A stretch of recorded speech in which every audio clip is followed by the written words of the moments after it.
नमस्कार. कृषी दर्शनच्या शेती माझी फायद्याचे मध्ये आपलं मनपूर्वक स्वागत. शेती माझी फायद्याचे मध्ये आपण नेहमीच महत्वाच्या विषयांवर चर्चा करत असतो, जेणेकरून आपल्या शेतकरी बंधू भगिनींना एक महत्वाचं मार्गदर्शन मिळू शकेल आपल्या शेती व्यवसायासाठी. आजही आपण एक असाच विषय निवडलेला आहे. आजचा विषय आहे सेंद्रिय शेती काळाची गरज. तसं बघायला गेलं तर सेंद्रिय शेती ही आपल्या ऋषीमुनींच्या काळापासून चालत आलेली शेती आहे, जी पारंपरिक पद्धतीची शेती म्हणतो आपण. पण आज आपल्याला पुन्हा पुन्हा हे सांगायची वेळ आलेली आहे की सेंद्रिय पद्धतीनं शेती करा. आणि असं सांगायची वेळ का आलेली आहे हे आपण आज जाणून घेणार आहोत. कारण रासायनिक पद्धतीनं जी शेती केली जाते आज जास्त प्रमाणात रासायनिक खतांचा भर केला जातो आणि त्याच्यामुळे भाज्या किंवा जे शेतीतून मिळणारं धान्य आहे, फळफळावर आहे, त्याच्यावर होणारे दुष्परिणाम आणि त्या दुष्परिणामाचा परिणाम माणसाच्या आजच्या जीवनावर कशा पद्धतीनं होतो आणि त्यातून होणारे मोठमोठाले आजार आणि माणसाचं घट्ट आयुष्यमान, तर हे आपल्याला थांबवायचं असेल तर सेंद्रिय शेती करणं खूप गरजेचं आहे. आणि याच विषयी आपण आज जाणून घेणार आहोत आणि त्यासाठी दोन पाहुणे आपल्या स्टुडिओमध्ये आमंत्रित केलेले आहेत. पहिले आहेत श्रीयुत डॉक्टर शिवाजीराव ठोंबरे. नमस्ते. डॉक्टर शिवाजीराव ठोंबरे हे प्रमुख कृषी शास्त्रज्ञ म्हणून गेली अनेक वर्ष शेती व्यवसायामध्ये कार्यरत आहेत. आणि दुसरे आहेत श्रीयुत किशोर जाधव. किशोर जाधव यांनी मुंबई विद्यापीठातून हिंदी या विषयाची पदवी घेतलेली आहे. त्याचबरोबर ते मार्केटिंग करतात आणि मार्केटिंग बरोबरच ते शेती या व्यवसायाकडे वळलेले आहेत आणि खास करून ते फक्त सेंद्रिय पद्धतीनं शेती करतात. तर आपण जाणून घेऊ त्यांच्याकडून की सेंद्रिय शेती आजच्या काळाची गरज का बनलेली आहे. आपल्या दोघांचंही आमच्या स्टुडिओत मनपूर्वक स्वागत आहे. अच्छा सर, आपण प्रमुख कृषी शास्त्रज्ञ म्हणून गेली अनेक वर्षात कार्यरत आहात. तर आज आपला विषय आहे की सेंद्रिय शेती काळाची गरज. तसं बघायला गेलं तर सेंद्रिय शेती ही पूर्वापार चालत आलेली आहे.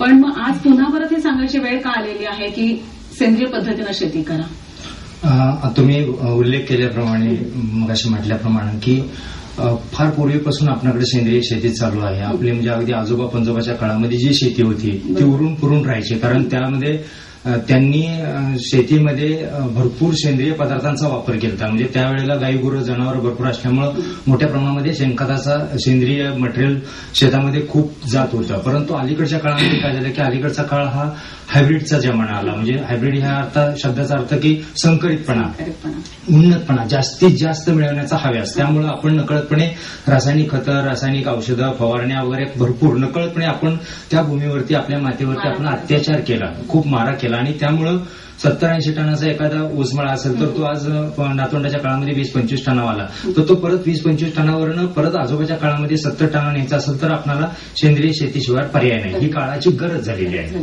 बरोबर आहे. बरं किशोरजी, आपण आज मार्केटिंग व्यवसाय आहे, पण त्याचबरोबर तुम्ही मगाशी मला म्हणालात की तुम्ही राज्यभाषा या विषयावर पण शिक्षण घेतलेलं आहे. त्याचबरोबर तुम्ही मुंबई विद्यापीठातून हिंदी भाषेची सुद्धा पदवी प्रदान घेतलेली आहे. तर हे असताना सुद्धा तुम्ही सेंद्रिय शेतीकडे का वळाल, म्हणजे त्याच्यामागचं कारण काय की व्यवसाय करत असताना पुन्हा शेती हा व्यवसाय का निवडला तुम्ही? सर्वप्रथम माझे तमाम शेतकरी बांधवांना जे मुळात सेंद्रिय शेती करतात त्यांना माझा मानाचा मुजरा. मॅडम, सांगायचं कारण हेच की सेंद्रिय शेती काळाची गरज आज आपण विषय ठेवलेला आहे आणि अत्यंत महत्वाचा विषय आहे. तर मी इकडे का वळलो ह्याच्यापेक्षा हे काळाची गरज काय हे फार महत्वाचं आहे.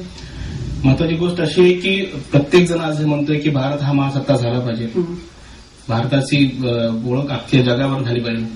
पण माझं प्रामाणिक मत असं आहे की जोपर्यंत भारतातल्या सर्वसामान्य नागरिकाला पोषक आहार मिळत नाही तोपर्यंत भारत हा महासत्ता होणार नाही. आणि जर प्रत्येक नागरिकाला जर पोषक आहाराची गरज असेल तर ते सेंद्रिय खाद्याच्या माध्यमातून जे काही अन्नधान्य उत्पादन होतंय त्यातूनच त्याला पोषक आहार मिळणार आहे. तर आता मुळात सेंद्रिय शेती हा जो कन्सेप्ट आहे किंवा ही जी संकल्पना आहे हे जिवंत शेती ह्याला म्हणतात. म्हणजे जीवाणूच्या माध्यमातून केली गेलेली शेती. आता म्हणूनच मी बघितलं बरेचसे मोठमोठ्या आजारांच्या माध्यमातून आता का वाढलो ह्याच्या पाठीमागे जर एक भावनिक कारण असेल तर माझी आई कॅन्सरच्या माध्यमातून वाढली आणि हे जेव्हा मला कळालं की ह्याचं मूळ कारण शेती आहे किंवा मातीशी रिलेटेड आहे किंवा मातीतून येणारे जे काय पिकं आहे आपल्याला जे आपण अन्नधान्य पुरवलं जातं त्यामध्ये कित्येक पटीने विष आहे. आजच्या आहारामध्ये प्रमाणित करायला गेलं तर 30-25% दररोज आपण विष खातो. तर हे संकल्पना माझ्या डोक्यात आली की आता मुळात जाऊन काम करावं लागेल. त्यामुळे तुम्ही शहरातून उठून खेडेगावात जाऊन ग्रामीण भागात जाऊन शेतकऱ्यांपर्यंत सेंद्रिय संकल्पना पोहोचवण्याचा प्रामाणिकपणे प्रयत्न केला आणि हे माझं खूप मोठं भावनिक अटॅचमेंट ह्या शेतीशी आहे किंवा मग सेंद्रिय शेतीशी आहे. पण शेतकऱ्यांची मानसिकता कमी वेळात जास्त उत्पन्न मिळवायचं हे जे झालेलं तर त्याच्याविषयी तुम्ही काय? आता मुळात आपला भारत हा देश आहे पूर्णपणे शेती अर्थव्यवस्थेवरती अवलंबून असलेला देश आहे.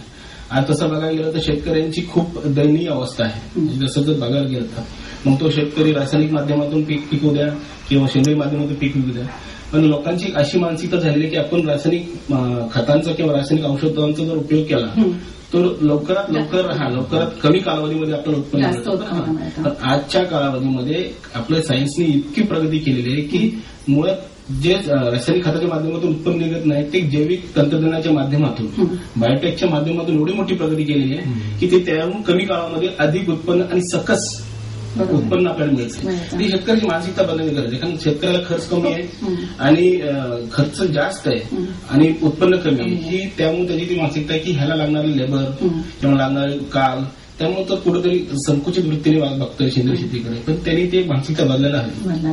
बरं डॉक्टर मला सांगा की 100% सेंद्रिय पद्धतीनं शेती करता येते का किंवा आता आपण जसं म्हणतो फक्त आपण ओरड करतोय किंवा सेंद्रिय पद्धतीनं शेती करा पण असं आपण प्रत्येकाला जाऊन सांगू शकत नाही. मग त्याच्यासाठी जनजागृती होणं खूप गरजेचं आहे आणि यासाठी मग काय करावं लागेल?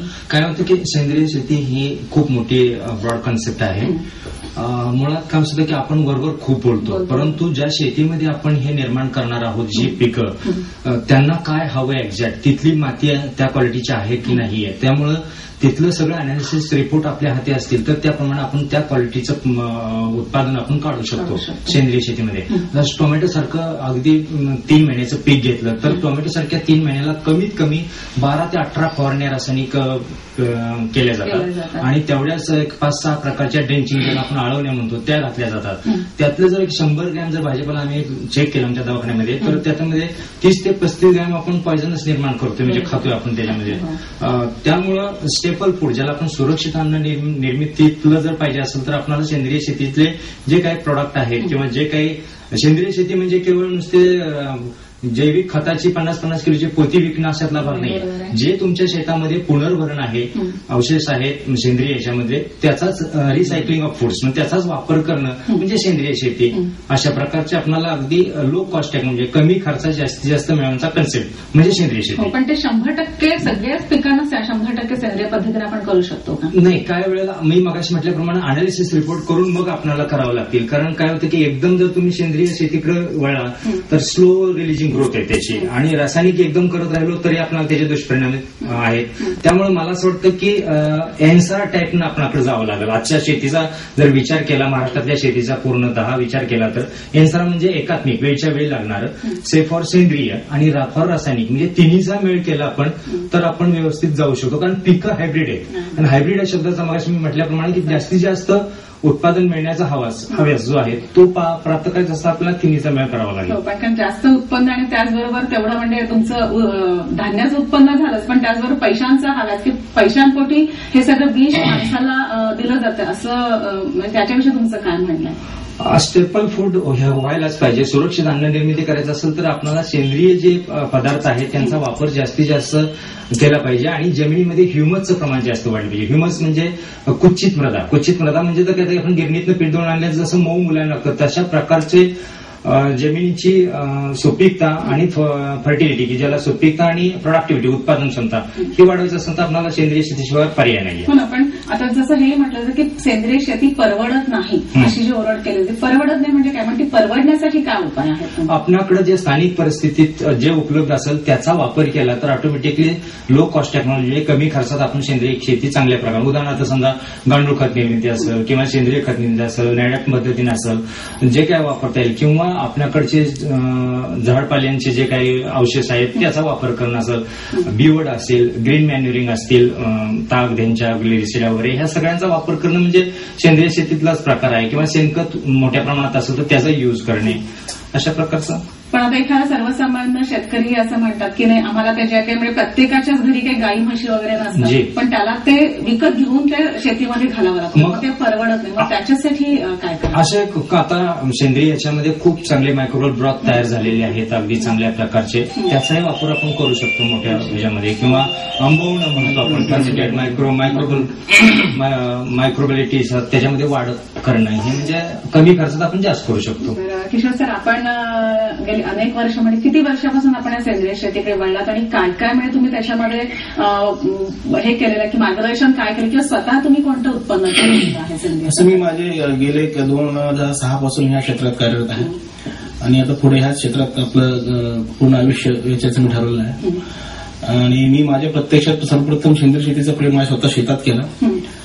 आणि शेतात ज्यावेळेस काही सरांनी जे आता सांगितलं की शेण किंवा पाला, कुजलेला पाला, ह्यांच्या पलीकडेही एक नवीन जैविक तंत्रज्ञान विकसित झालेलं आहे. असे मायक्रो इन्ग्रेडियंट्स आहेत की आज मार्केटमध्ये अवेलेबिलिटी आहे, सायन्सने एवढी प्रगती केलेली आहे. तर हे सेंद्रिय शेती करत असताना मला खूप चांगले, आम्ही स्वतःच्या शेतामध्ये ज्यावेळेस प्रयोग केले तर आंब्यावरती केलेले आहेत, टमाटरवरती केले आहेत, मिरच्यावरती केलेले आहेत, बरेच सगळे ऑलमोस्ट सगळ्याच पिकांच्यावरती आम्ही प्रयोग केले. पण ह्यातून मॅडम मला एक गोष्ट अशी जाणवली की सेंद्रिय खतांचा सातत्य वापर केल्यामुळे एक तर पाण्याची बचत होती, दुसरी विजेची बचत होती आणि तिसरी डिझेल किंवा जे काही आपण तिथं आज यंत्र वापरतो त्याची बचत होती.